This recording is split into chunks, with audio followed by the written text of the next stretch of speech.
প্রাচীন কাল থেকেই আমাদের চারিপাশে অবস্থান তাদের। সাধারণ অনুভূতিতে হয়তো তাদের ব্যাখ্যা করা সম্ভব নয়।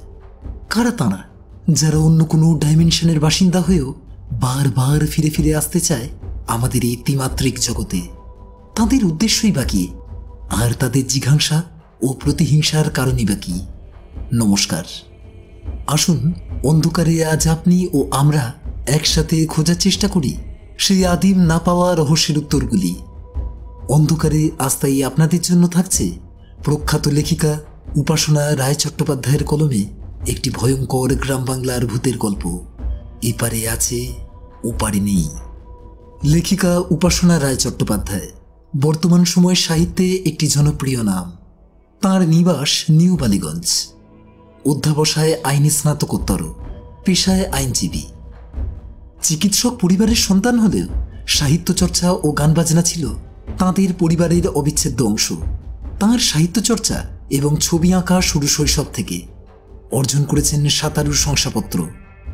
বর্তমানে বহু জনপ্রিয় পত্রপত্রিকা ও বইতে তাঁর লেখা নিয়মিত দেখা যায়। গল্পে যাওয়ার আগে আমাদের আপনাদের কাছে বিনীত অনুরোধ, দয়া করে গল্পটি হেডফোন ব্যবহার করে পুরোটা শুনবেন।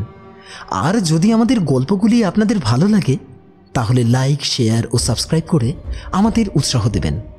কমেন্ট করে জানাতে পারেন এই ভিন্ন স্বাদের ভয়ের গল্পটি আপনাদের কেমন লাগলো, বা এরকম গল্প আপনারা আরও শুনতে চান কিনা।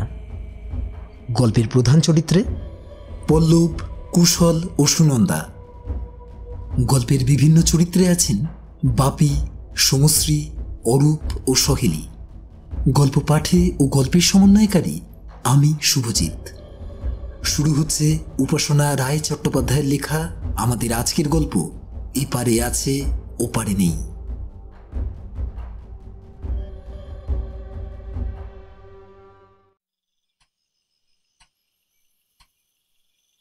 চুপ, একদম চুপ, বলে কোনো আওয়াজ করো না।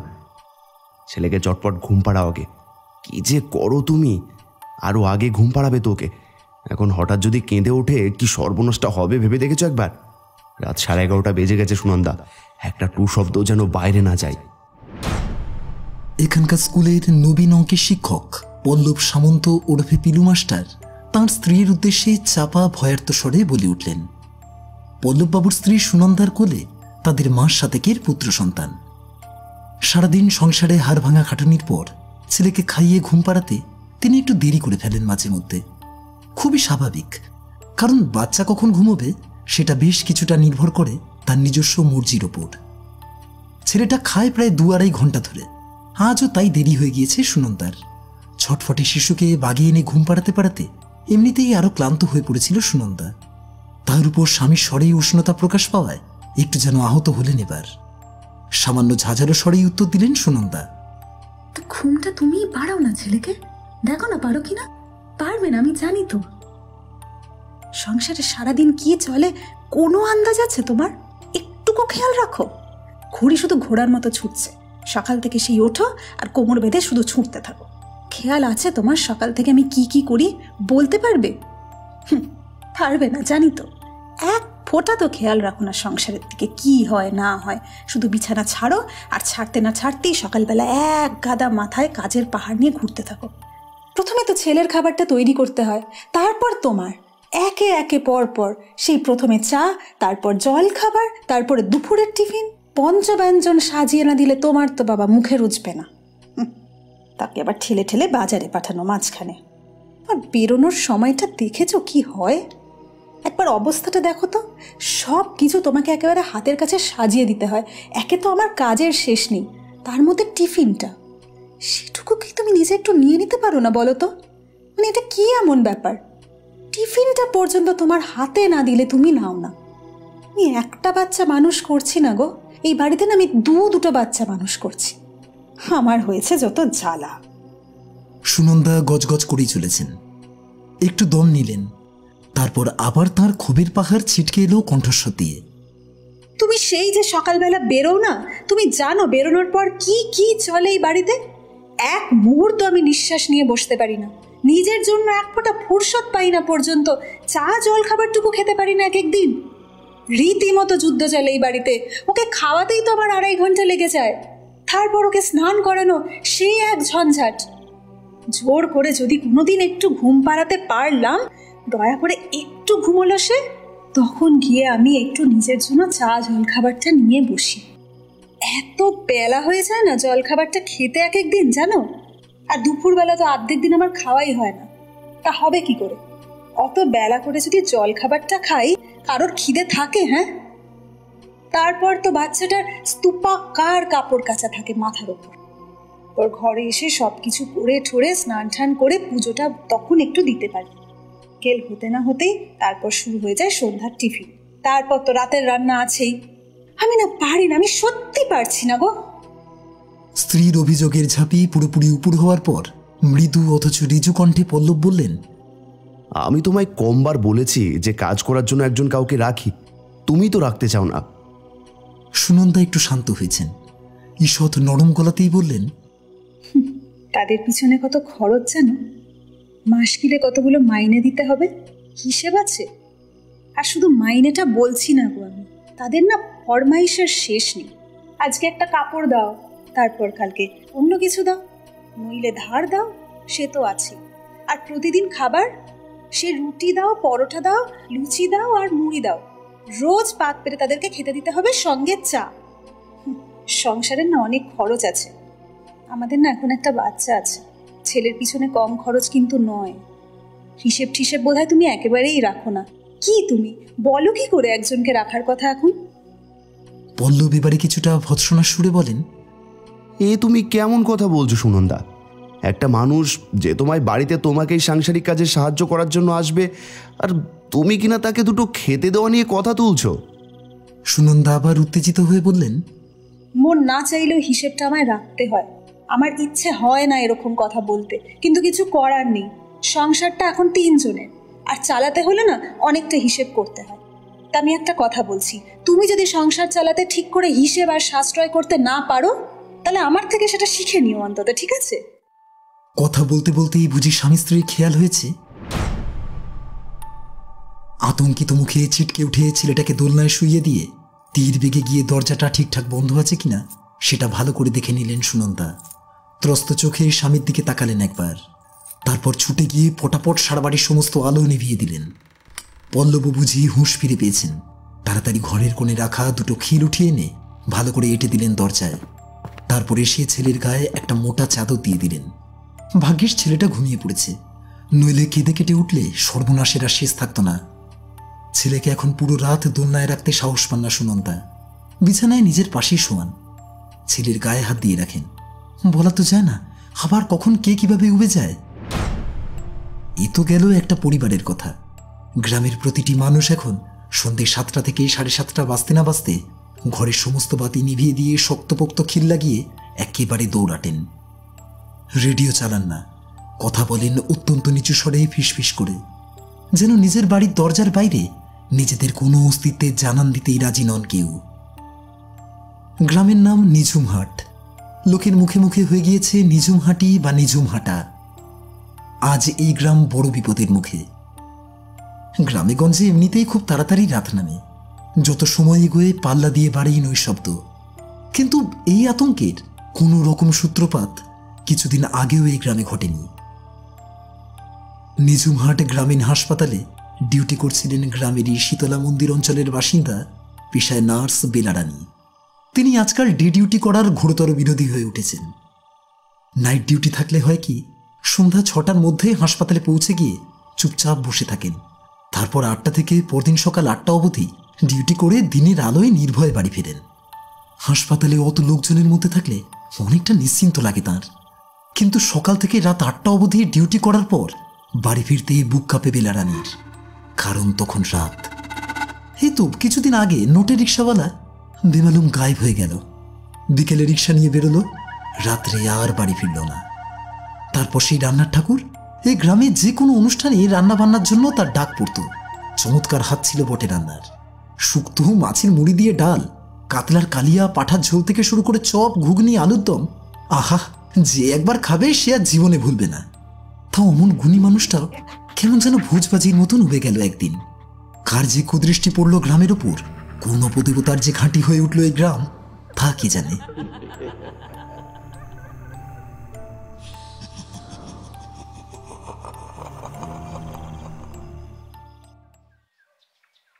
এর 6 মাস পরে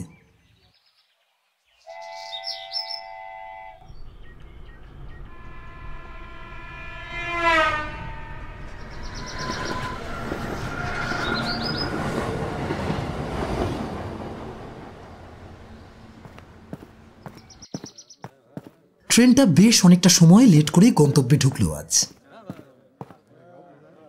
যেখানে 11টার মধ্যে পৌঁছে যাওয়ার কথা সেখানে স্টেশনে ঢুকতে ঢুকতে কিনা বেলা 12:30 বাজিয়ে দিল প্রায়। এরপর নিঝুমহাটের নীলদিঘি পৌঁছতে প্রায় 1:15 তো বাজবেই যা মনে হচ্ছে। ভাল লাগে না আর যেন। বিরক্ত মুখে ঢাউস ট্রলি ব্যাগের হাতলটা টেনে লম্বা করে নিল কুশল। উফ, এত ভারী হয়েছে এটা, টানতে টানতে জীবন যেন বেরিয়ে যাচ্ছে। যতই চাকা থাক সামাল দিতে হিমশিম খাওয়ার দশা কুশলের। অবশ্য ট্রলির আর দোষ কি, কম জিনিস ঢুকেছে এর ভেতরে। জামা কাপড়ের পাহাড়, যাবতীয় দরকারি ডকুমেন্টস, প্রয়োজনীয় ওষুধপত্র, তোয়ালে, সাবান, তেল, শ্যাম্পুর বড় বড় বোতল। মা সুযোগ পেলে কিছু হাতা, খুন্তি, থালা গ্লাসও ভরে দিতেন। এই পাহাড়ের মতন ব্যাগের সাথে রয়েছে শুকনো খাবার দাবার, জলের বোতল ইত্যাদি টুকিটাকি জিনিসে ভরা কিডস ব্যাগটা। সেটাকে পিঠে ভালো করে গুছিয়ে এঁটে নিয়ে ট্রলির হাতল মুঠোয় চেপে ধরে কুশল হাঁটা শুরু করলো স্টেশনের প্ল্যাটফর্ম ধরে। সম্প্রতি নিঝুমহাটার শ্রী বড়দাচরণ কলেজে অ্যাডমিশন নিয়েছে সে, কিছুটা জেদ করে। মধ্য কলকাতার সরু গলির ভিতর ইট, বালি, সিমেন্টের কংক্রিট জঙ্গলের বদ্ধ খুপড়ির মধ্যে জন্ম নেওয়া এবং বড় হওয়া কুশলের ছোট থেকেই স্বপ্ন কিছুদিন অন্তত হাত পা ছড়িয়ে সমুজের সমারোহে দিন কাটানো। তাই উচ্চ মাধ্যমিক পাশ করার পর ভুলেও কোনো কলকাতার কলেজের ফর্ম তোলেনি কুশল। বাড়ির বিরুদ্ধে গিয়ে জেদ দেখিয়ে চলে এসেছে এই ধার ধারে গোবিন্দপুরে। এখানে কুশলেরই এক পরিচিত ভদ্রলোকের বাড়ি আছে। তিনি বলে দিয়েছেন যে ওখানে নাকি একটা মন্দির আছে, সেই মন্দির থেকে বাম দিকে যে রাস্তাটা গিয়েছে সেদিকেই নাকি যেতে হবে। কুশলের বাবা বলেছিলেন, কাছাকাছির মধ্যে তো হাজার একটা শহরতলি আছে কুশ। ঠিক আছে, তোমার শহরের যানজট ভালো লাগে না, তুমি একটু গ্রামীণ জায়গায় থাকতে চাও, বেশ তো এখানে থেকে মাত্র ঘন্টা 2-3 দূরেও তেমন বহু জায়গা আছে। আমি বুঝছি না কি দরকার তোমার অতখানি দূরে যাওয়ার। একবার গিয়ে পড়লে কবে আবার বাড়ি আসতে পারবে না পারবে তার কিন্তু কোনো ঠিক নেই। দেব না যে ওই ধার ধারে গ্রাম থেকে তুমি ইচ্ছে মতন বাড়ি আসতে পারবে। কি যে ভূত চাপলো তোমার মাথায়। কুশলের বাবার কথায় সায় দিয়েছিলেন কুশলের মামাও। বলেছিলেন, হ্যাঁ সেই তো, জামাইবাবু একদম ঠিক কথাই বলেছেন রে। তুই আর জেদ করিস না বাবা, অতটা দূর প্রয়োজনীয় জিনিস কিচ্ছু পাওয়া যাবে না। শরীর খারাপ হলে চট করে ডাক্তার বদিও মিলবে না। তাছাড়া এখান থেকে কেউ তাড়াতাড়ি যাবে তারও তো কোনো উপায় নেই। আর সব থেকে বড় কথা, এখনো মোবাইলের টাওয়ার বসেনি ওখানে। ফোন করতে হলে সেই স্টেশনের কাছাকাছি এসে তবে ফোন করতে পারবি। মাসিমা আবার জুড়ে দিয়েছিলেন, হ্যাঁ, তাছাড়া গ্রামের অনেক জিনিসের সাথেই তো তুই পরিচিত নস। বাথরুম ব্যবহার করতে পারবি কি? ওখানে সব জায়গাতেই কিন্তু ভারতীয় ব্যবস্থা। যদিও তুই যেখানে থাকবি সেখানে বাথরুম যাওয়ার দরকার হলে 3 ক্রোশ হেঁটে মাঠের মধ্যে দিয়ে যেতে হবে না, এই যা সুবিধা। কিন্তু কারোর কথাই কানে তোলেনি কুশল। ফর্ম তোলা ও অ্যাডমিশনের জন্য সেদিন সঙ্গে করে জামাইবাবু ও দাদাকে খানিকটা জোর করেই সাথে এনেছিল। আজ কুশল একেবারে একা, কিছুতেই বাড়ির কাউকে সঙ্গে আনেনি। হাঁটতে হাঁটতে স্টেশনের বাইরে চলে এসেছে ও। দেখা যাক কোনো রিক্সা বা কিছু মিলে কিনা। নিদেন পক্ষে একটা গরুর গাড়ি, নইলে খুব অসুবিধায় পড়ে যাবে কুশল। কারণ মাইলের পর মাইল হাঁটা কুশলের কম্য নয়। তাছাড়া জায়গাটা চেনেও তো না সেভাবে। হাঁটতে হাঁটতে স্টেশন চত্বর ছাড়িয়ে কিছুটা রাস্তায় গিয়ে এসে কুশল দেখতে পায় যে তার ভাগ্য ততটাও মন্দ নয়। জনমানববিহীন ধুধু রাস্তায় একটিমাত্র রিক্সা সগৌরবে বিরাজ করছে। চালক ভদ্রলোক সিটের উপর সোজা হয়ে বসে যেন কুশলের দিকেই তাকিয়ে আছে। কুশল সেদিকে তাকিয়ে নিশ্চিন্ত হলো বেশ। হৃষ্টচিত্তে এগিয়ে গিয়ে শটান উঠে বসলো রিক্সায়। তারপরে খটকাটা লাগলো ওর। রিক্সা চালক একটি প্রশ্নও না করে চালাতে শুরু করলেন রিক্সা। কুশল তড়িঘড়ি বলে ওঠে, আরে দাদা, আরে আমি কোথায় যাব সেটাই তো আপনাকে বলিনি। আপনি আমায় কিচ্ছু জিজ্ঞাসা না করে দিব্যি চলতে শুরু করলেন যে বড়। কোন দিকে এগোচ্ছেন? চালক কাষ্ঠ হাসলেন, তারপর বললেন, স্টেশন থেকে গ্রামে ঢোকার এই একটাই তো রাস্তা রয়েছে গো বাবু মশাই, সামনেই মন্দির পড়বে। হ্যাঁ, সেখান থেকে দুটো রাস্তা দুদিকে ভাগ হয়ে চলে গিয়েছে। সেই অবধি পৌঁছেই তো আগে। আমি নীল দেখে যাব। ও, তবে তো মন্দির থেকে ডান দিক নেব। চালকের কথাটা কানে ঢুকতে এবার একটু অবাক হয় কুশল। বেশ ধন্দেও পড়ে যায়, কারণ কুশলের ওই পরিচিত ভদ্রলোক তো তাকে উল্টো রাস্তা বলেছিলেন। কুশল হাহা করে উঠে বলে, এ কি দাদা, আমি তো বাঁয়ের রাস্তায় যাব, নীল দিঘি যেদিকে রয়েছে। নির্বিকার চিত্তে চালক উত্তর দেয়, নীল দিকে ডান দিকে। ওমা, সে কি? কিন্তু আমি যে পরিষ্কার শুনলাম নীল দিঘি বাম দিকে। আপনি ভুল শুনেছেন।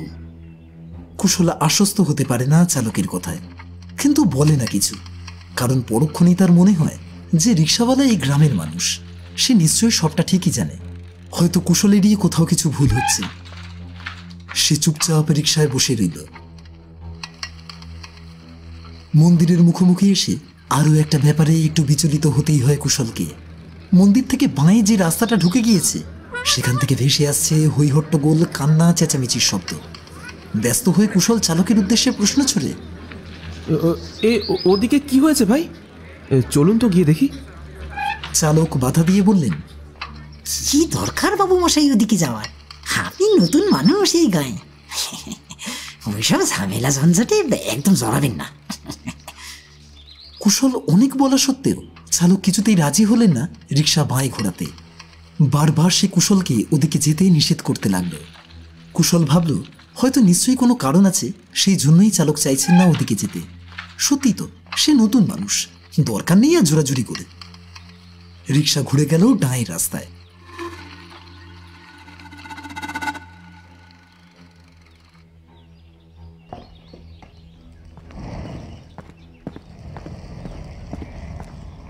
তার থাকার জায়গাটি দেখে যার পরনাই হতাশ এবং বিমর্ষ বোধ করল কুশল। যার বাড়ি তিনি চাবি দিয়ে দিয়েছিলেন কুশলকে। ছোট্ট ভ্যাবসা স্যাঁতস্যাঁতে একতলা বাড়ি, দুটো ঘর, একটা রান্নাঘর। সেই রান্নাঘরের পিছনে দরজা দিয়ে নেমে জংধরা টিউবওয়েল বসানো পিছন কলতলার গা ঘেঁষে টিনের দরজা ও চাল বসানো ছোট্ট খুপড়ি একটা ঘর, সেটাই বাথরুম। দুটো ঘরের সামনের বারান্দাটার এই প্রান্ত থেকে ওই প্রান্ত জুড়ে ফাটা মেঝে, উইতে খাওয়া কাঠের জানলা, দরজা, ছত্রিসহ লড়ঝড়ে সিঙ্গেল খাট ইত্যাদি দেখে নতুন কলেজে ভর্তি হওয়ার আনন্দ, উত্তেজনা সব যেন এক নিমেষে মিলিয়ে গেল তার। একে তো আদ্যিকালের কড়িকাঠ দেওয়া সিলিং, জানলায় মোটা মোটা লোহার শিকনা বলে গড়াতে বলাই ভালো, তাই আবার সেই কড়িকাঠ ভাঙাচোরা। শিকগুলোও জং ধরা, মৃতপ্রায়। মাথার উপর ঝুলছে চার ঠেঙে ঐতিহাসিক পাখা, তবে তা চলে না। কারেন্ট যে এখানে নেই তা অবশ্যই এখানে এসে জানতে পারে কুশল। কলকাতায় থাকাকালীন এটা জানাজানি হলে বাবা মা হয়তো আসতেই দিতেন না। পাখাটা একটা সময় ব্যাটারিতে চলত, এখন খারাপ হয়ে গিয়েছে। লোকের বাড়িতে বাল্ব, রেডিও, পাখা যা চলে সব ব্যাটারিতে। থাকা যায় এমন একটা জায়গায়, নেহাত প্রায় লাগোয়া কলঘর আছে তাই বাঁচোয়া। কিন্তু আরও একটা খটকার বিষয় হলো, বাড়িটা দেখাশোনা করবার জন্য একটাও লোক নেই। এখন আশেপাশে কারোর সাথে আলাপও জমে ওঠেনি কুশলের। ভবিষ্যতে কখনো জমবে কিনা তা নিয়েও যথেষ্ট সন্দেহ রয়েছে। আশেপাশে বলাটা অবশ্য ভুল, বেশ দূরে দূরে গুটি কয়েক বাড়ি, যাকে বলে হাতে গোনা, বেশিরভাগই মাটির। যাক গিয়ে কি আর করা যাবে। ভালো কলেজটার কথা ভেবে এখন মন ভালো রাখার প্রচেষ্টা করা ছাড়া এই মুহূর্তে আর কোনো উপায় নেই। কিন্তু জল তুলে দেবে কে? রান্নার জন্য উনুন অবশ্য রয়েছে একটা। বাজার হাট, রান্না, জল তোলা, ঘরের যাবতীয় কাজকর্ম সব কি কুশলকেই করতে হবে নাকি? ওই টিউবওয়েল পাম্প করে জল তুলতে হবে? এই রে, এবার মরেছে কুশল।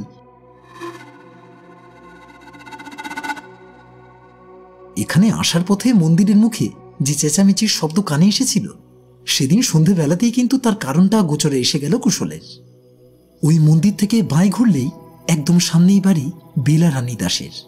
নিঝুমহাটা ব্লক হাসপাতালের নার্স তিনি। গতকাল রাত থেকে তিনি নাকি নিখোঁজ হয়ে গিয়েছেন। ভাইদের সংসারেই বসবাসকারী অবিবাহিতা বেলারানী। অন্যের সংসারে তিনি থাকেন ঠিকই, তবে আশ্রিতা মোটেও নন। মোটামুটি চলনসই বেতন পান প্রত্যেক মাসে। সে থেকে ভাইয়ের বউদের হাতে দেন কিছু, তাই সংসারে তাঁকে ঠিক বাড়তি বলে কেউ মনে করেন না। তো সেদিন সারাদিনের ডিউটি সেরে রাতে বাড়ি ফিরবেন বলে হাসপাতাল থেকে বেরিয়েছিলেন বেলারানী। তারপর দীর্ঘ সময় কেটে যাওয়ার পর বাড়ি না ফেরায় তাঁর ছোট ভাইয়ের বউ হাসপাতালে ফোন করে জানতে পারেন যে বেলা রানী নাকি অন্য দিনের মতো ডিউটি শেষ হওয়ার পরেই ঠিক সময়ই হাসপাতাল থেকে বেরিয়ে গিয়েছেন। ভীষণ দুশ্চিন্তায় পড়লেও কোনো এক অজ্ঞাত কারণে বেলা রানীর পরিবারের সদস্যরা কেউই অত রাত্রিবেলা বাড়ি থেকে বেরিয়ে আর বেলার খোঁজ করেননি। পরের দিন আকাশ ফর্সা হতে তবেই তারা আশেপাশের লোকজনদের ডেকে তাঁদের সাথে নিয়ে বেরিয়ে পড়েছেন নিখোঁজ বেলাকে খুঁজতে। তাঁদের মধ্যে কেউ কেউ গেছেন থানায়, কেউ খুঁজে গিয়েছেন মন্দিরের আশপাশ, তো কেউ ডুবুরি নিয়ে এসে উপস্থিত হয়েছেন একেবারে নীলদিঘির পাড়ে। কেউ কেউ আবার পুরো গ্রামটাই চষে ফেলেছেন বলতে গেলে, মাঠ, গাছের তলা, সবকিছু। ভারী অবাক হয় কুশল, একটু ভয়ও পায়। একজন জলজ্যান্ত মধ্য 40-এর ভদ্রমহিলা একেবারে কর্পূরের মতন উবে গেলেন, কিন্তু গেলেন কোথায়? এই বয়সে কোনো সম্পর্কে জড়িয়ে পড়ে বেলা রানী নিজেই পিট্টান দিয়েছেন, এই কথা মনে করা নিছক বোকামি বলেই মনে হয় কুশলের। আর যদিও বা তিনি এ সময় তার কোনো মনের মানুষের দেখা পেয়েও থাকেন, তবে তাকে বাড়ি ছেড়ে পালাতে হবে এমনটাও কোনোভাবেই নয়, কারণ বেলা রানী নিজে নিজের অভিভাবিকা। তিনি কারোর পরোয়া করেন না, যেতে হলে সবার সামনে দিয়েই যাবেন। এছাড়া বাকি রইল অপহরণ। গ্রামের ভিতরে ঢুকে একজন পূর্ণবয়স্কা মানুষকে জবরদস্তি তুলে নিয়ে যাওয়া অসম্ভব, অচৈতন্য করেও সম্ভব নয়, কারণ গ্রাম আর শহরের মধ্যে বিস্তর ফারাক আছে। তাই আবার এই নিঝুমহাটা ছোট্ট গ্রাম। এক যদি এখানকারই কোনো লোক পারিবারিক শত্রুতার বশে বা টাকার জন্য এমন কাজ করে থাকে, কিন্তু না, তাও হিসেব মিলছে না। প্রথমত টাকার প্রশ্ন এখানে আসবে না, কারণ বেলা রানী অপহৃত হলে তার ভাইরা যে তাকে মুক্তিপণ দিয়ে তাকে অপহরণকারীদের কবল থেকে উদ্ধার করবেন, তা ভাবাটা অমূলক, এটা একটা শিশুও জানে। তাহলে বেলা রানী গেলেন কোথায়? আচ্ছা, খুন হলেন না তো? এত সোজা নয়, কিন্তু হয়ে যদি থাকেন তবে শীঘ্রই দেহ উদ্ধার হয়ে যাবে। এইটুকু ভেবে কুশলের মাথা ঝিমঝিম করছে। না, আর গোয়েন্দাগিরি পোষাচ্ছে না। যা হবে তা তো কোনো না কোনো সময় জানাই যাবে।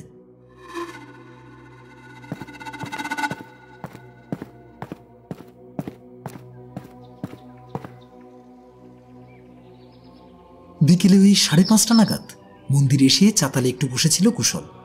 তখন এক ভদ্রলোকের সাথে পরিচয় হয়। তিনি এখানকার স্কুলের অঙ্কের শিক্ষক পল্লববাবু। তাঁর মুখে শুনলেন বেলা রানী অন্তর্ধানের কথা। ভদ্রলোক দুঃখ করে বলেছিলেন এই গ্রামের অভিশাপের কথা। শুধু কি বেলা রানী, একজন অতি সৎ, সকলের পরিচিত রিক্সাওয়ালা, তারপর ওই গ্রামের রান্নার ঠাকুর, তারা দুজনে উধাও হয়েছেন কিছুদিন আগে। এসব শুনতে শুনতেই কুশলের তো আক্কেল গুড়ুম। আরও একটা বিষয় ভারী অবাক হয় কুশল। সেটা হলো, কুশলকে তার বাসস্থানের অবস্থান জিজ্ঞাসা করেছিলেন পল্লববাবু। উত্তরে কুশল যখনই জানালো নিজের ঠিকানা, তখন পল্লববাবু খুশি হয়ে বলেছিলেন, আমি তো ওই পথেই যাব, নীলদিঘি গভর্নমেন্ট কোয়ার্টারের রাস্তা। চলুন না, দুজন একসাথে ফিরি, বেশ গল্প করতে করতে যাওয়া যাবে। তা আমি গভর্নমেন্ট কোয়ার্টার ছেড়ে আর একটু ভিতরে থাকি। কুশল সম্মত হয়। গভর্নমেন্ট কোয়ার্টারটা কোথায় তা সে জানে না, সুতরাং সুবিধেই হবে, দেখে আসা যাবে জায়গাটা একবার। কিন্তু পল্লববাবু মন্দিরের দিক থেকে বাঁয়ের রাস্তা ধরলে কুশল এবারে বেশ খানিকটা অবাক হয়ে বলে, আরে ও মশাই, আপনি ওদিকে কোথায় যাচ্ছেন? নীলদিঘি তো এ পাশে, ডান দিকে। সেই কথা শুনে ভদ্রলোক এমন হাঁ করে তাকালেন যেন এমন অদ্ভুত কথা তিনি জীবনে শোনেননি। তারপর বার কয়েক পল্লববাবু অবশ্য কুশলকে বোঝানোর চেষ্টা করেন যে তিনি জন্ম থেকে এই গ্রামের বাসিন্দা, সুতরাং তার কখনোই নীলদিঘি চিনতে ভুল হবে না। কিন্তু কুশলী বা তা মানে কি করে? সে তো সেদিনই সকালবেলা রিক্সা চালকের সাথে ডান দিকে গেছে, নীলদিঘি দেখেওছে। তবে একটা ব্যাপার তখনও অদ্ভুত লেগেছিল কুশলের। নীলদিঘির জল কেমন কুচকুচে কালো, যেন কেউ আলকাতরা ঢেলে রেখেছে। এর নাম কালো দিঘি হওয়া উচিত ছিল। তাছাড়া ডান দিকের রাস্তা ধরা মাত্রই কুশল খেয়াল করেছিল আকাশ থেকে রোদের ছিটে ফোটা উধাও কালো মেঘ ঢেকে রেখেছে আকাশটা। ফেব্রুয়ারি মাসে আকাশে এমন ঝুলকালো মেঘ আশ্চর্যের বিষয় তো বটেই। তাছাড়া মন্দির অবধি পুরো রাস্তাটাই ঝকঝক করছিল রৌদ্রের ছটায়। আকাশ ছিল একদম পরিষ্কার। যে ডান দিকে বাঁক নিল, সাথে সাথেই চোখের নিমেষে আবহাওয়ায় এমন পরিবর্তন। কুশল এসব ভাবনায় অন্যমনস্ক হয়ে পড়েছিল কিছুক্ষণের জন্য। তখনই আরেকটা অদ্ভুত ঘটনা ঘটল। মাস্টারমশাই খলখল করে হেসে উঠে বললেন, আরে মশাই, আপনার সাথে একটু রসিকতা করছিলাম আর কি। চলুন চলুন, আপনি ঠিকই যাচ্ছেন। আসলে কি জানেন, যারা ওপারে থাকে তারা ঠিক ওপারে থাকে না। আগে আমি ডায়ে থাকতাম, তাই তো মাঝে সাঝে গুলিয়ে যায় আর কি। কি একটা বলতে গিয়েও বলল না কুশল। অন্য মনস্ক হয়ে মাস্টারমশাইয়ের সাথে নিজের গন্তব্যের দিকে রওনা দিল। আজ পল্লব স্যারের ব্যবহারটা বেশ অদ্ভুতই লাগলো কুশলের, একটু খারাপও যেন লাগলো। অবশ্য ওকে ঠিক দোষ দেওয়া যায় না, কোথাও যেন একটা গন্ডগোল কুশলের লাগছে। একটা দীর্ঘশ্বাস ফেলল কুশল। এখানে কলেজে পড়তে আসাটা আদৌ ঠিক হলো তো ওর? জায়গাটা একটা ভাঙাচোরা স্কুল, একটা ততোধিক শোচনীয় অবস্থায় ধুঁকতে থাকা কলেজ, আর একটা ভুতুরে মার্কা হাসপাতাল ছাড়া আর যা যা রয়েছে তা কুশল কখনো চোখেও দেখেনি। যেমন গরুর গোয়াল, বেশ কতগুলো কুয়ো, প্রচুর ক্ষেত ইত্যাদি, আর আছে গাছপালা, মাটির ঘরবাড়ি, যাকে বলে পারফেক্ট এক্সাম্পল অফ ভিলেজ। কুয়ো জিনিসটা এখানে আসার কিছুদিন পর দেখেছিল কুশল। সেদিন দুপুরে বাড়ি থেকে বেরিয়ে এমনি একটু এদিক ওদিকে হাঁটছিল কুশল, যেমন হাঁটেও প্রায়শই। একটা গৃহস্থ বাড়ির পাশ দিয়ে যাওয়ার সময় জিনিসটা খেয়াল করল। বাড়িটার পিছনের দিকে ছোট জমিটায় অবস্থিত একটা গোলাকার পাঁচিল দিয়ে ঘেরা বস্তু।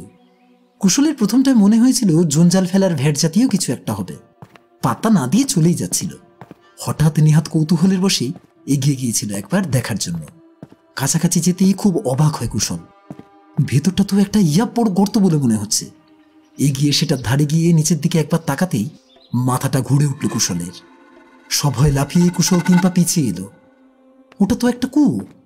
কুয়োর কথা কুশল আগে বইতে পড়েছে, সিনেমায় দেখেওছে, অনেকের মুখেও শুনেছে, কিন্তু সামনাসামনি এই প্রথম দেখল। কুয়ো দেখতে যে এতখানি বিভৎস হতে পারে তা কুশলের ধারণা ছিল না। কি ভয়াবহ অন্ধকারে মোড়া একটা গহ্বর, ভিতরের চারিপাশে জমে আছে শ্যাওলা, দৃষ্টি সহজে পৌঁছবে না এতটাই নিচে জল। জল নাকি আলকাতরা, এর কাছে ওই কালো দিকের জল তো কিছুই নয়। এত নিকষ কালো কি জল হতে পারে কখনো? দিনের আলোর ছিটে ফোটাও যেন প্রবেশ করতে পারছে না সেই বিশালাকার গর্তটার ভেতরে, যেন মৃত্যু গহ্বর। ভেতর থেকে উঠে আসছে দীর্ঘদিনের জমা জলের ভ্যাপসা গন্ধ, আর উঠে আসছে একটা ঠান্ডা হাওয়া, জলের হাওয়া। কি সাংঘাতিক ঠান্ডা, গায়ে লেগে শির দ্বারা কাঁপিয়ে দিচ্ছে কুশলের। এও যেন মৃত্যুর শীতলতা। কুয়ো তাহলে এমন? গ্রামের মানুষেরা এই কুয়ো জিনিসটাকে অবলীলায় ব্যবহার করে, জল তুলে। সন্ধ্যের পর কুয়োর পাড়ে মানুষ যায় কোন সাহসে? দিনের বেলাতেই যে জিনিস এত ভয়ঙ্কর দেখতে, রাতের বেলায় না জানি তার রূপ আর কতখানি বিভীষিকাময় হয়ে ওঠে। বেলারানী নিখোঁজ হওয়ার ঘটনার রেশ যখন সপ্তমে, তখনই একদিন একটা খবর কানে এলো কুশলের। এই গ্রামে কেউ বেশি রাতে রাস্তায় বেরোনো তো দূরে থাক, জোরে কথা অবধি বলে না। কারণ রাত গভীর হলে এখানকার মানুষজন কোনোভাবেই জানান দেয় না নিজেদের অস্তিত্বের কথা। কারণ গ্রামে নাকি এমন কেউ আছে যার কানে মানুষের কথা বলার শব্দ শিশুর কান্না যাওয়া মানে ভয়ঙ্কর বিপদ নেমে আসা। সে ভূত হোক, প্রেত হোক, অপদেবতা হোক, যাই হোক, তার মনে পড়ে যায় যে গ্রামে মানুষের বাস আছে। সে তখন বেরিয়ে পড়ে শিকার করতে। তারপরেই নিখোঁজ হয়ে যান এক একজন করে মানুষ। এসব খবর শুনে প্রথমটায় কুশল হাসবে না কাঁদবে ভেবে পায় না। সত্যিই গ্রাম্য মানুষেরা এখনো কতখানি পিছিয়ে পড়ে আছে। অথচ এদের ছেলেমেয়েরা সবাই স্কুলে যায়, অনেকে আবার কলেজেও পড়ছে। তবে তা পরে ছেলেরা, এই গ্রামের অলিখিত শর্ত অনুযায়ী মেয়েদের কলেজ যাওয়ার নিয়ম নেই। তাদের অনুমতি খুব বেশি হলে মাধ্যমিক অবধি। হাতে গুনে 2 থেকে 3 জন বোধহয় উচ্চ মাধ্যমিকটা পাশ করেছে, তাও বাড়ির লোকের বিরুদ্ধে অনেক বিদ্রোহ করে, রাগ জিদ, কান্না, খাওয়া বন্ধ ইত্যাদি করে। তবে পড়াশোনাটা তারা চালাতে পেরেছে। কিন্তু প্রকৃত শিক্ষার আলো কি আদৌ কখনো পৌঁছবে এদের ঘরে? এখানে আকাশে বাতাসে সারাক্ষণ ভেসে বেড়াচ্ছে টুকরো টুকরো কুসংস্কার। পালিত হয়ে চলেছে বিদঘুটের সব ব্রত, উপোস তাপস। তবে এরকম সব ঘটনার কথা জানার পর কুশলের মাথায় ভূতপ্রেত দূরে থাক, কোনো অপহরণকারী বা অন্য কোনো সম্ভাবনার কথাও কিছু মাথায় আসেনি। বরং তখনও চোখের সামনে ভেসে উঠেছিল একটাই জিনিসের ছবি, আর সেটা হলো কুয়ো। কুশল কল্পচক্ষে যেন দেখতে পাচ্ছিল বেলারানী কুয়োর পাড়ে দাঁড়িয়ে ঝুঁকে জল তুলছেন। আচমকা পিছলে গেল তাঁর পা। তিনি শটান ঢুকে গেলেন এই অন্ধকার হাঁ মুখের ভেতরে, তলিয়ে গেলেন গভীর জলের নিচে। যদিও পরক্ষণেই মাথা ঝাঁকিয়ে এসব উদ্ভট কল্পনাকে মাথা থেকে তাড়ানোর চেষ্টা করল কুশল। কোনো কুয়োয় পড়লে এতদিনে মৃতদেহ জলের উপর ভেসে উঠত, গ্রামের মানুষ ঠিকই তা জানতে পারতেন। কুশলের কলেজের ক্লাস এখনো শুরু হয়নি, আরও 1 2 পর থেকে কলেজ। রাত ওই 8টা সাড়ে 8টার দিকে একবার বাড়ি থেকে বেরোলো কুশল। খুব গুমোট লাগছে ঘরের মধ্যে, একটু খোলামেলা পরিবেশে ঘুরে এলে শরীর মন দুটোই ভালো হবে। আসার পর থেকে একমাত্র পল্লব স্যার ছাড়া কারোর সাথেই সেভাবে পরিচয় হয়ে ওঠেনি কুশলের, তাও ওই মন্দিরের কাছাকাছি। যেদিকে কুশল থাকে সেই রাস্তায় কারোর সাথেই আলাপ হয়ে ওঠেনি কুশলের। একটা অদ্ভুত ব্যাপার হলো, সারাদিনই এখানে মেঘ করে থাকে, রৌদ্রের ছিটে ফোটা নেই, জামা কাপড় শুকায় না ভালো করে, হাওয়া বাতাসও বয় না ঠিক করে, গাছপালাগুলো সব যেন এক একটা পাথরের তৈরি। একটু বেরোতে ইচ্ছে করে না কুশলের, রাতের দিকে তবু যেন অতটা গুমোট লাগে না, তাই এই সময় বেরোনো। আসলে দিনের বেলায় আকাশে রোদ না থাকলে সে যেন বড় অদ্ভুত অস্বস্তিকর এক আবহাওয়া সৃষ্টি করে। এমনিতে বড় একটা বেরোয় না কুশল, আজ কেমন দম আটকা লাগছিল। তবে আরও একটা উদ্দেশ্য ছিল অবশ্য, একটু দুধ বা দইয়ের খোঁজ করা। সকালে বেশিরভাগ দিন দুধ বা দইয়ের সাথে চিড়ে কলা দিয়ে মেখে খাওয়ার অভ্যাস কুশলের। তা গ্রামে গঞ্জে দুধ তো অতি সহজলভ্য বস্তু, ঘরে ঘরে গোয়ালা, এছাড়া খাটালও আছে। গরু, ছাগল, ভেড়া, মোষ সবেরই দুধ পাওয়া যায়। আর ফল ফলারির ব্যাপারে তো বলাই বাহুল্য, রাস্তায় দুপা হাঁটলেই বিভিন্ন ফলের গাছের সাথে ধাক্কা খেতে হয়। এখানে আসার পর কিছুদিন দুধ বা ফলের খোঁজ আর করে ওঠা হয়নি কুশলের। তবে তা নিয়ে কুশলের চিন্তা ছিল না, কারণ ও জানে এখানে এসব বিনামূল্যে মেলে। পৌঁছানোর পর সমস্ত দিক গোছগাছ সেরে উঠতে উঠতে আর দোকান বাজার যাওয়ার সময় হয়নি। সাথে কয়েক প্যাকেট পাউরুটি, মাখন, কেক, বিস্কিট এনেছিল। প্রতিদিন সকালে তাই খেয়ে খেয়ে পেটে এখন চড়া পড়ে গিয়েছে। পাউরুটি এখনো রয়েছে এক প্যাকেট। আজ দুধ পাওয়া গেলে আগামীকাল সকালে দুধ পাউরুটি খেয়ে নেবে। বেশ ঘন করে দুধ চাও খাওয়া যাবে। কাল এমনিতেই ছুটি, দুপুরে নিজেই রান্না করবে জমিয়ে। এসব দিকে হাট বাজার বড় একটা বসে না, বেশ অনেকটা পথ যেতে হয়। তবে মাছ মাংস খেতে চাইলে অসুবিধে নেই, এখানে প্রচুর জেলে, গিয়ে টাকা ধরে দিলে এই জিনিস মিলে যাবে। এছাড়া দেশি মুরগি ব্যবসায়ীরও কমতি নেই, এর অবশ্য টাকা নিয়ে জিনিস দেয়, কিন্তু গৃহস্থের কাছে মাঝে মাঝে দুধ চাইলে এমনিতেই দিয়ে দেবে। কুশল হাঁটতে হাঁটতে ছোট্ট একটা ধান জমি পেরিয়ে একটি জনবসতিপূর্ণ এলাকায় পৌঁছল। যদিও এখন রাত্রি জনমানব নেই, রাস্তাঘাট ফাঁকা, সবার ঘরেরই দরজা আঁটা, কিন্তু এখানে যে গৃহস্থের বাস আছে তা বোঝাই যাচ্ছে। তবুও কোথাও যেন শ্মশানের নিস্তব্ধতা। নিঝুমহাট নাম সত্যিই সার্থক। আরো দুটো পাও এগোতে হলো না, ওই তো চোখের সামনে একটা গোয়াল। একটু ডাকাডাকি করলে নিশ্চয়ই কেউ বেরিয়ে আসবেন, হাঁথা কৌটো মতন দুধ চেয়ে নিলেই হবে। এই ভেবে সবে বাড়িটার দিকে এক পায়ে গিয়েছে, তখনই থামতে হয় কুশলকে। গোয়ালের সামনে ছোট্ট কলতলাটায় বসে বাসন মাজছেন একজন স্ত্রীলোক। কুশলের দিকে পিছন করে বসা, মাথায় ঘোমটা টানা, পরনে একটা হালকা রঙের শাড়ি। কলতলার গা ঘেঁষে একটা অতিকায় বড় গর্ত। কুশল যেখানে দাঁড়িয়েছে সেখান থেকে গর্তের ভিতরটা যতটুকু দেখা যাচ্ছে তাতে বোঝাই যাচ্ছে ওটা কতখানি গভীর একটা কুয়ো, চারদিক বাঁধানো নয়। এবার আর কুশলের চিনতে ভুল হলো না। গা শিউরে উঠল কুশলের। বউটা যদি একটু বেখেয়াল হয় বা কোনোভাবে ওর পা হড়কে যায় তাহলে যে কোনো মুহূর্তে সর্বনাশ হয়ে যাবে। সে একদম পড়ে যাবে ওই ঘুটঘুটে অন্ধকার কুয়োটার মধ্যে। কুশল একবার ডেকে সাবধান করে দেবে কি, কিন্তু পরক্ষণেই ভাবে অচেনা অজানা একজন মহিলার সাথে ওভাবে যেচে কথা বলা কি ঠিক হবে? বিশেষ করে এই গ্রাম্য লোকজনেরা এসব বিষয়ে অতিরিক্ত গোঁড়া। কিসের কি মানে দাঁড়াবে শেষে? তবে বউটা এখন কুয়োটার ঠিক সামনে অত্যন্ত বিপজ্জনক জায়গায় বসে আছে। কুয়োর পাড়ে প্রচুর শ্যাওলা, তাই আবার কুয়োর চারদিকে জমিটাও বেশ ঢালু। কিছুক্ষণের মধ্যেই হয়তো বউটা পড়ে যাবে। না না, কুশল এটা কিছুতেই হতে দিতে পারবে না, কিছুতেই না। কি করবে ভেবে যখন ভীষণ দোটানায় ভুগছে কুশল, তখনই হঠাৎ চোখ পড়ল গোয়ালটার ভেতরে। এতক্ষণ ওর পুরো মনোসংযোগটাই ওই মহিলা এবং কুয়োর ওপর থাকায় গোয়ালটার দিকে তাকানোর কথা ওর মনেও হয়নি। কিন্তু এখন চোখ পড়তেই এবার শিউরে উঠল কুশল। হাফছা অন্ধকারে একটি গরুকেই দেখতে পাচ্ছে কুশল।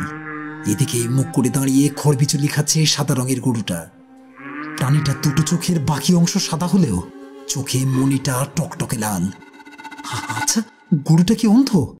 না, ওই বিভৎস দর্শন ঘোলাটে চোখ দুটিতে দৃষ্টি আছে, এবং সেই দৃষ্টি কুশলের ওপর স্থির। ঝাপসা অন্ধকারেও পরিষ্কার দেখতে পাচ্ছি কুশল। ওহ, কি ভয়াবহ! একটা ভীষণ ভয় সঞ্চারিত হতে থাকে এই কুশলের মনের মধ্যে। তড়িৎ গতিতে চোখ সরিয়ে নিল কুশল। না না, এখান থেকে দুদিনের মতো দূরে থাক। উপরন্তু এখানে দাঁড়িয়ে থাকাটাও যে কতটা নিরাপদ হচ্ছে তা সত্যিই বুঝতে পারছে না কুশল। সরেই আসছিল, কিন্তু তখনও আরো কিছু দেখা বাকি ছিল ওর।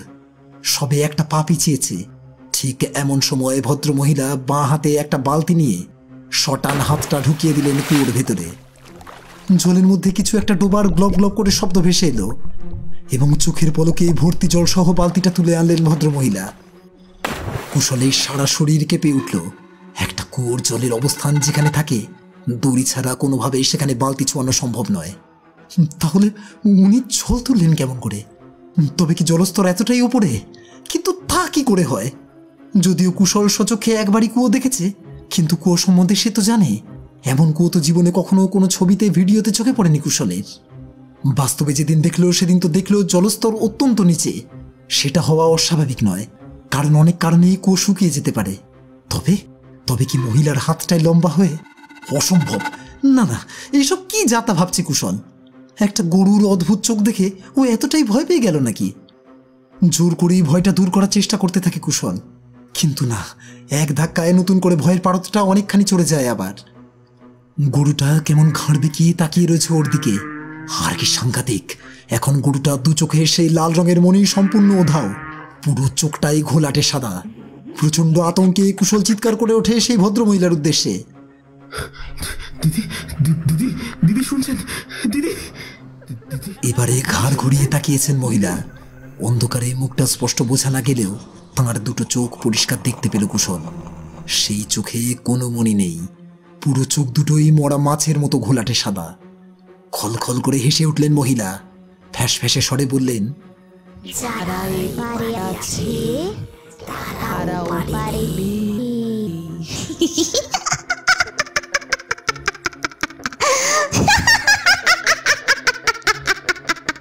দিক বিদিক জ্ঞান শূন্য হয়ে ছুটতে শুরু করলো কুশল। পিছন থেকে তখনও ভেসে আসছে সেই মহিলার রক্ত জল করা হাসি।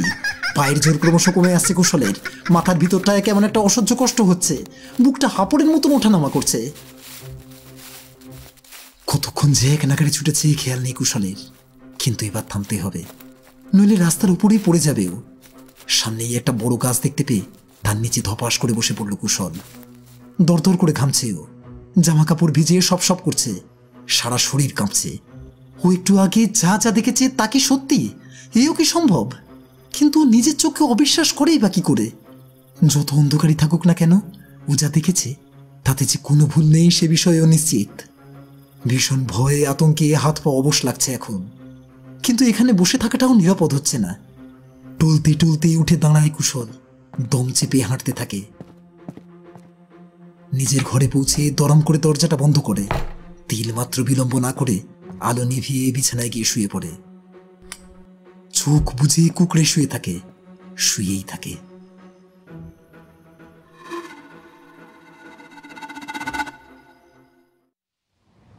এর 2 মাস আগের ঘটনা। মধ্যরাত্রে যখন ঘুম ভাঙল পল্লব মাস্টারমশাই, তখন বাইরে হালকা বৃষ্টি পড়ছে। একবার শৌচাগারে যাওয়ার দরকার। পাশে সুনন্দা গভীর ঘুমে আচ্ছন্ন হয়ে আছেন। সারাদিন সংসারে সত্যি অমানসিক খাটুনি খাটেন সুনন্দা। ওইটুকু ছেলে কোলে নিয়ে রান্নাবান্না, ঘরদোর পরিষ্কার, কাপড় কাচা, বাসন মাজা সবই করতে হয় তাকে। পল্লববাবু এই কথা বুঝেন। এই এত বড় সংসারের গুরুদায়িত্ব সবই সুনন্দার একার ঘাড়ে। কর্মসহায়িকা রাখতে রাজি নয় সুনন্দা। তাঁর ধারণা তারা বস্তা বস্তা টাকা নেবে, কাজের কাজ তেমন কিছুই হবে না।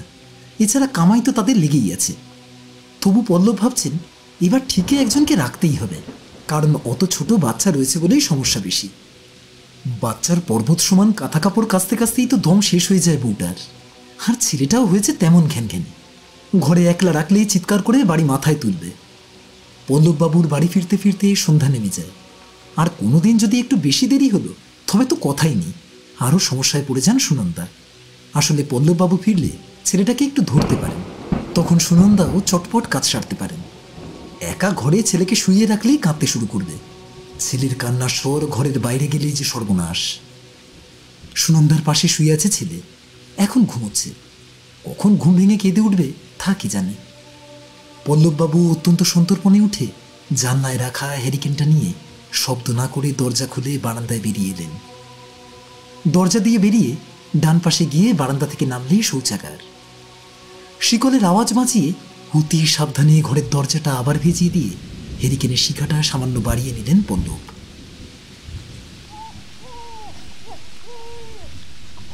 সুনন্দার ঘুম ভাঙল ভোররাত্রে। ছেলে উঠে পড়েছে ঘুম থেকে।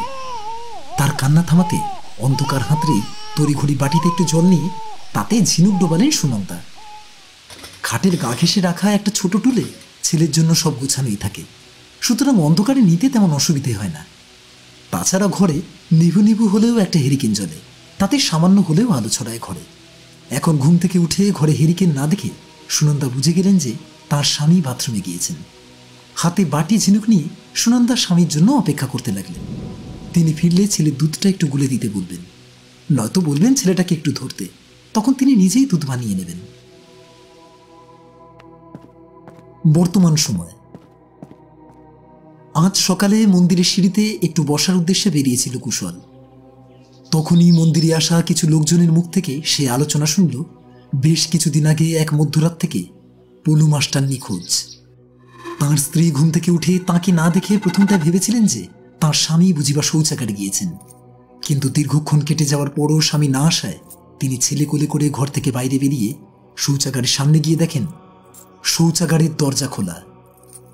সারাটা বাড়ি খুঁজেও স্বামীকে না পেয়ে ভয়ে আতঙ্কে পাথর হয়ে যান সুনন্দা।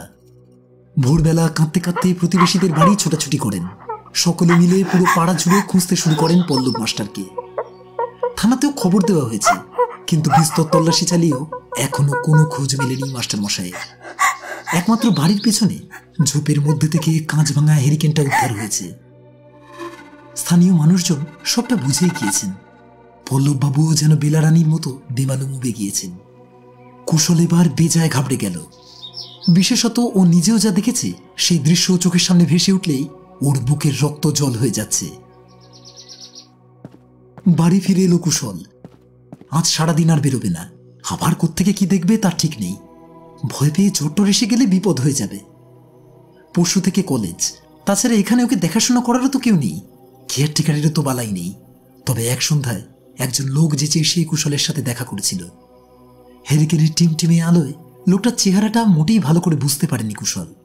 তাছাড়া মানুষটা বোধহয় কথা বলতে পারে না, সবই ইঙ্গিতে বোঝায়।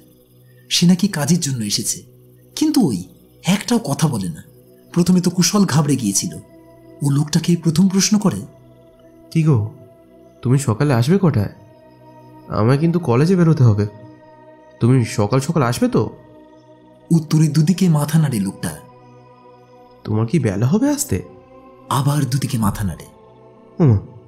তবে তুমি আসবে কখন? এবারে কুশলের প্রশ্নে কোনো উত্তর দেয় না লোকটা। কুশল কিছুটা মজার ছলেই এবার বলে, সকাল দুপুর কখনোই তো তোমার সময় হচ্ছে না গো। তবে কি রাতে আসবে নাকি? এবারে অমনি লোকটা উপর নিচে মাথা নাড়ায়। কুশল ভাবে হয়তো লোকটা দিনে চাষবাসের কাজ করে। জিজ্ঞাসা করে, তা মাসে কত নেবে? তখন খুব অদ্ভুতভাবে ডান হাতের তর্জনীটা দুদিকে নাচায় লোকটা, যার অর্থ টাকা নেওয়ার নিয়ম নেই। কুশল আবার ভাবল, বুঝিবা যার বাড়ি তার হয়তো চেনা লোক হবে, পরে জোর করে হাতে কিছু গুজে দিলেই হবে। কিন্তু কাকে দেবে? লোকটা কোন রাতে একবার করে এসে ঘরদোর ঝাড়পোছ করে, রান্না করে দিয়ে তারপর চলে যায়। আগের দিনের বাসনগুলো মেজে ধুয়ে দেয়। যা রান্না করে তা দিয়ে পরদিন দুপুরটাও চালিয়ে নিতে পারে কুশল। তবে কুশল যে ঘরে থাকে, লোকটা কখনো সেই ঘরে ঢোকে না, ডাকলেও সাড়া দেয় না। অগত্যা কুশল নিজে নিজের ঘরটা পরিষ্কার করে নেয়। সকালে নিজের জলখাবারটা বানানোর দায়িত্বও তার নিজের। এমনিতে দরকার হয় না বলে এতদিন লোকটার অদ্ভুত আচরণ নিয়ে বিশেষ মাথা ঘামায়নি কুশল, কিন্তু এখন কেমন যেন মনটা খচখচ করছে ওর। কিসের মধ্যে কি লুকিয়ে আছে তা বোঝা দেয়। মন্দিরের সিঁড়ি ছেড়ে উঠে কুশল বাড়ির দিকে হাঁটা দিল। বাড়ির বাইরে থাকতে কেমন যেন ভয় ভয় করছে এবার। পল্লব স্যার নিশ্চয়ই মিথ্যে বলেননি। সত্যি তো, জলজ্যান্ত মানুষগুলো যাচ্ছে কোথায়? সে যেদিন এখানে এলো সেদিন বেলারানি, তার আগে নোটে রিক্সাওয়ালা, তারপর সেই রান্নার ঠাকুর, সকলেই গায়েব। তাঁরা কেউ বাচ্চা নন যে হারিয়ে যাবেন, অপহৃত হবেন। বড়রাও যে অপহৃত হন না এমন নয়। তবে এই গ্রামীণ হাসপাতালের নার্স, পাড়ার রিক্সা চালক বা রান্নার ঠাকুরকে অপহরণ করে কারোরই খাটুনি পোষাবে না, লাভের লাভও কিচ্ছু হবে না। তাহলে রাতারাতি উবে গিয়ে যাচ্ছে কোথায় মানুষগুলো?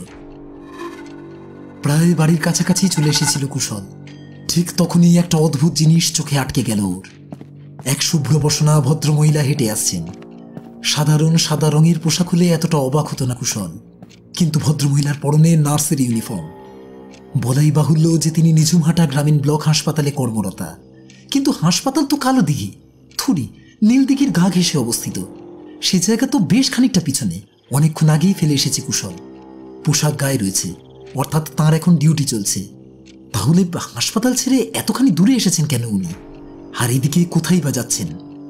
কুশল ভাবল যে ভদ্রমহিলা আরেকটু কাছাকাছি এলেই তাকে জিজ্ঞাসা করবে, কিন্তু তার করা হলো না। ভদ্রমহিলা 1 মিনিটও না দাঁড়িয়ে কুশলকে পাশ কাটিয়ে হন করে হেঁটে চলে গেলেন। মুখটাই দেখতে পেল না কুশল। অগত্যা কুশল তাকে ডেকে বসল। এই যে ম্যাডাম, শুনছেন? ভদ্রমহিলা থমকে দাঁড়ালেন ঠিকই, কিন্তু কুশলের দিকে ফিরলেন না। কুশল জিজ্ঞাসা করল, ও ম্যাডাম, শুনছেন? বলছি যে আপনি কি এই হাসপাতালের নার্স? উত্তরে মহিলা নিরুত্তর দাঁড়িয়ে রইলেন প্রায় 3 মিনিট। কুশল আবার কিছু একটা বলতে যাচ্ছিল, কিন্তু বলার আর প্রয়োজন হলো না, কারণ ভদ্রমহিলা এবার ঘুরে তাকিয়েছেন কুশলের দিকে। কুশল পরিষ্কার দেখতে পাচ্ছে ভদ্রমহিলাকে। শরীর স্বাস্থ্যের দিক থেকে তাকে বেশ পৃথুলাই বলা চলে। গায়ের রং মাঝারি, উচ্চতায় লম্বাই বলা যায়। নাক চোখ মুখের আলাদা বৈশিষ্ট্য নেই, তবে চোখ দুটি পটল চেরা, আর সেই চোখে কোনো মনি নেই, পুরোটাই ফ্যাটফেটে সাদা। কুশল দাঁড়িয়ে আছে স্থানুর মতো। এমন অনেকটা সময় আসে যখন মানুষের কোনো অনুভূতি আর কাজ করে না, সব অসাড় হয়ে যায়। কুশলেরও বুঝি তাই হয়েছে। 1 পাও সরছে না ও, দাঁড়িয়ে রয়েছে পাথরের মূর্তি হয়ে। তারই মধ্যে একটা বিষয় খেয়াল করলো কুশল, যা একটু আগে দেখলেও সে নিজের চোখের ভুল ভেবেছিল। মহিলার দেহ কিন্তু একটিও ঘোরেনি, তার ঘাটটা সম্পূর্ণ ঘুরে গিয়েছে কুশলের দিকে। স্থির দৃষ্টিতে তাকিয়ে থাকে কুশল। মহিলার ঠোঁটে ফুটে উঠল হাসি। সে হাসি বাড়তে বাড়তে ছুঁয়ে ফেলেছে কান। মনে হচ্ছে ঠোঁটটা কেউ চিরে দিয়েছে কান অবধি। এবার ভেসে এলো অপার্থিব গলার স্বর, যারাই পারে আছে তারাও পারেনি, যারাই পারে আছে তারাও পারেনি।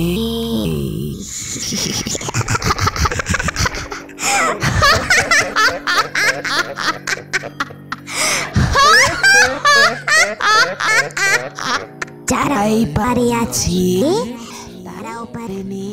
জ্ঞান হারায়নি কুশল, হয়তো সেই শক্তিটুকুও ছিল না। এক সময় কখন যে সাহস সঞ্চয় করে বাড়ির দিকে হাঁটতে শুরু করেছিল কুশল, তাও নিজেরই খেয়াল নেই। বলা বাহুল্য, রাত্রে আর খাবার মুখে তোলার শক্তি কুশলের ছিল না। কোনো ক্রমে ঘরে ঢুকেই বিছানায় লুটিয়ে পড়েছিল।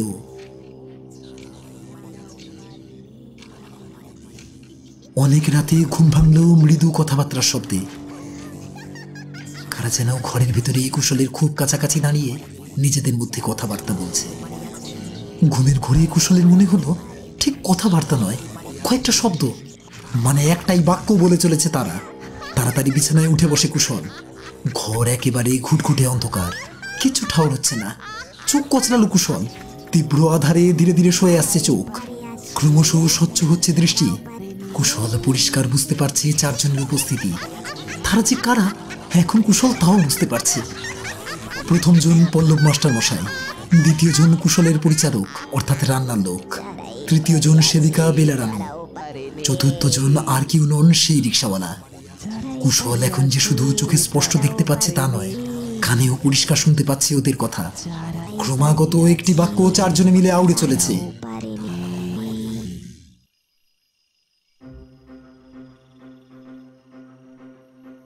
কলেজে যাওয়ার অবস্থা নেই কুশলের, মাথা তোলার ক্ষমতাও নেই। হয়তোবা তার জীবন দীপ নিভতে চলেছে।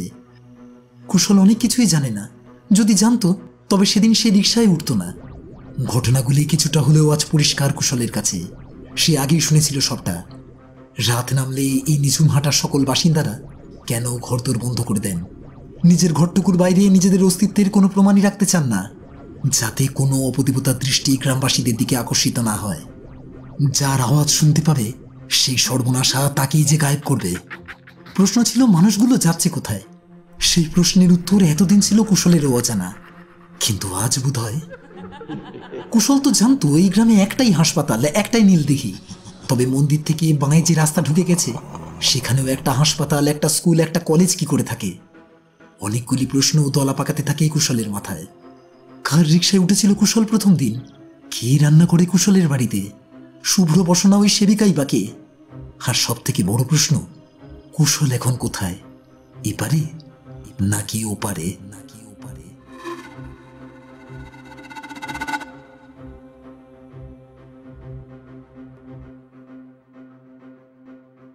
অন্ধকারে আপনারা এতক্ষণ শুনছিলেন উপাসনা রায় চট্টোপাধ্যায়ের কলমে এপারে আছে ওপারে নেই। যদি আমাদের এই গল্পটি আপনাদের ভালো লাগে তাহলে লাইক, শেয়ার ও সাবস্ক্রাইব করে আমাদের উৎসাহ দেবেন। আর গল্পটি আপনাদের কেমন লাগলো বা এই জাতীয় গল্প আপনারা আরও শুনতে চান কিনা তা আমাদের জানাতে পারেন কমেন্টসের মাধ্যমে। জয়েন করতে পারেন অন্ধকার অডিও স্টোরিজকে মাত্র 29 ও 59 টাকার মান্থলি সাবস্ক্রিপশনের সঙ্গে। আজ তাহলে এই পর্যন্তই। আগামী সপ্তাহে অন্ধকার অডিও স্টোরিজ আবার ফিরবে নতুন কোনো রহস্যময় কাহিনীর সঙ্গে। ততক্ষণ সবাই ভালো থাকবেন, সুস্থ থাকবেন। ঈশ্বরের কাছে এই প্রার্থনা করি। ধন্যবাদ। শুভরাত্রি।